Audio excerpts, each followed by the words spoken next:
بسم اللہ الرحمن الرحیم۔ السلام علیکم، میں ہوں آپ کا بھائی عباس حمدانی، آپ دیکھ رہے ہیں جعفریات ٹی وی۔ آج کا ہمارا موضوع سخن ہے پاک شہنشاہ امام زمانہ اجل اللہ فرج شریف کا اسم پاک رب الارض اجل اللہ فرج شریف۔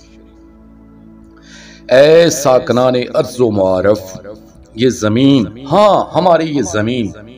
جو آدم اول سے آج تک انسان کی مکمل کائنات ہے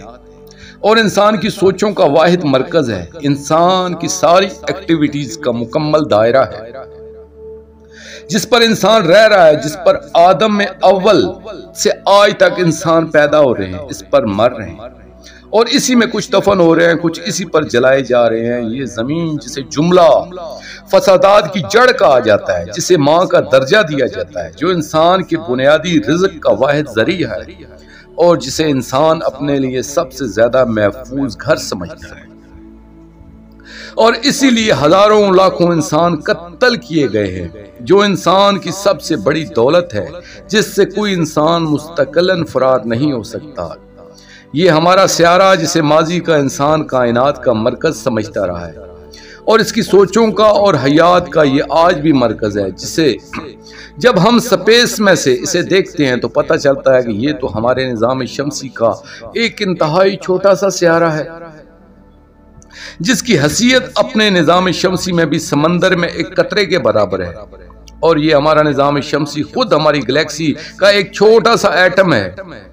کہ جس کا نیوکلس ہمارا سورج ہے اور جس کے گرد گردش کرنے والے الیکٹرون اور نیوٹرون اور پروٹون یہ ہمارے 10-12 سیارے ہیں، اور ان کی گرد کئی طفیلیے بھی ہیں جنہیں ہم چاند کہتے ہیں۔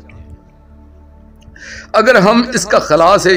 جائزہ لیتے ہیں تو ایسا لگتا ہے کہ یہ سمندر کے اندر ہائیڈروجن کا ایک ایٹم ہے، اور اس کی حیثیت اتنی کمزور نظر آتی ہے کہ انسان اپنی ہلاکتوں سے ایک لمحہ بھی غافل نہیں ہو سکتا۔ یہ اس کائنات کے بڑے بڑے سیاروں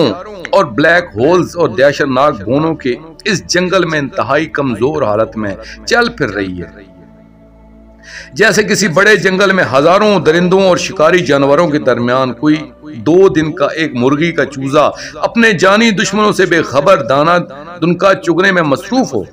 اور اس کا کوئی لمحہ خطرے سے خالی نہیں ہے کہ کب کوئی گیدڑ یا لومڑی یا کوئی جنگلی بلی آ کر اسے اچک لے اور اسے آواز نکالنے کی فرصت بھی نہ ملے، اور اس چوزے کے جسم پر کئی پیراسائٹس جوئیں پل رہی ہوں اور وہ یہ سمجھ رہی ہوں کہ ہماری یہ کائنات بہت محفوظ ہے، اور وہ اس کے خون کے چوسنے کے لیے آپس میں لڑ مر رہی ہوں۔ بلا تشبیہ یہ ہماری زمین اسی طرح خطرات کے مابین اپنی زندگی کے دن گن رہی ہے، اور کسی کو کوئی خبر نہیں ہے کہ کب کوئی بھولا بھٹکا بلیک ہول ادھر آ نکلے اور اسے اپنے جبڑوں میں دبا کر لے جائے، اور انسان کی یہ حالت ہے کہ وہ اس چوزے کی جوؤں کی طرح اس کا خون چوسنے کی مسابقت میں آپس میں لڑ مر رہا ہے، اور اسے اس کا علم تک نہیں ہے کہ اس کی زندگی کی اساس کتنی کمزور ہے، اور وہ تو ایک پانی کے بلبلے پر بیٹھا یہ گمان کر رہا ہے کہ یہ لافانی چیز ہے جس میں بیٹھا ہوا ہوں، اور یہ انسان اس بلبلے پر بیٹھا اللہ اور اس کائنات کے خالق کے بارے میں لمبی لمبی بحثیں کر رہا ہے، اور بزم خفیش خود کو اللہ جل جلالہ کا ایسا شاہکار مان رہا ہے کہ جس کے بغیر نعوذ باللہ اس کا گزارا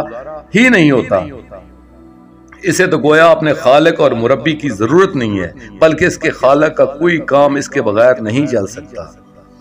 دوستو، اس زمین کی اس کمزوری کو دیکھنے کے بعد انسان سوچنے پر مجبور ہو جاتا ہے کہ وہ کون سی ذات ہے جس نے آج تک اس زمین کو بلیک ہولز سے یا بڑے بڑے شہاب ثاقبوں سے بچایا ہوا ہے۔ اس کا جواب بھی یہ انسان اپنی خوبیوں کی شکل میں دیتا ہے، مگر اسے معلوم نہیں ہے کہ اس دنیا کا ایک مربی ہے جو بتقاضۂ ربوبیت اس کمزور ترین سیارے کی حفاظت فرما رہا ہے، ورنہ یہ دنیا آج سے لاکھوں سال پہلے کسی بڑے سیارے کے منہ کا نوالا بن چکی ہوتی۔ اب ہمیں دیکھنا یہ ہے کہ اس کمزور و ناتواں زمین کا وہ طاقتور مربی اور رب کون ہے کہ جو اس کی ہمیشہ سے حفاظت کرتا چلا آ رہا۔ دوستو، میں عرض کر رہا تھا کہ ہر دور والوں کو ان کے رب امام زمانہ کے نام سے پکارا جائے گا، اور وہی وہ رب ہیں کہ جو اپنے اپنے زمانے کے لوگوں کو مشروب طاہر سے سیراب فرمائیں گے۔ بعض لوگوں نے رب سے مراد صرف امیر کائنات علیہ الصلوۃ والسلام کو لیا ہے، لیکن یہاں ہر دور کے ایک علیحدہ رب کا ذکر ہے۔ امام ہم اور رب ہم میں ہم کی ضمیر جس طرح پہلی آیت میں ہر دور کے لیے علیحدہ امام علیہ الصلوۃ والسلام کی رعیت کی طرف راجع ہے، اسی طرح دوسری آیت میں بھی رب ہم میں ہر دور کے علیحدہ امام علیہ الصلوۃ والسلام کی رعیت کی طرف راجع ہے۔ دوستو آخر میں شکریہ ادا کروں گا اپنے مرشد کریم سید محمد جعفر الزمان نقوی البخاری سرکار دامِ اللہ تعالی کا۔ یہ مضمون میں نے ان کی کتاب نہج المعرفت فی اسماء القائم جلد 1 سے پیش کی ہے، اور آخر میں اپنے پاک شہنشاہ کی بارگاہ میں دعا کریں گے، اللہ جل یا مطہر الارض یا رب الارض اجر اللہ تعالی فرجک وصلوات اللہ علیکہ یا رب محمد وآل محمد صلی اللہ محمد وآل محمد وجل فرج آل محمد صلی اللہ علیہ وآلہ وسلم۔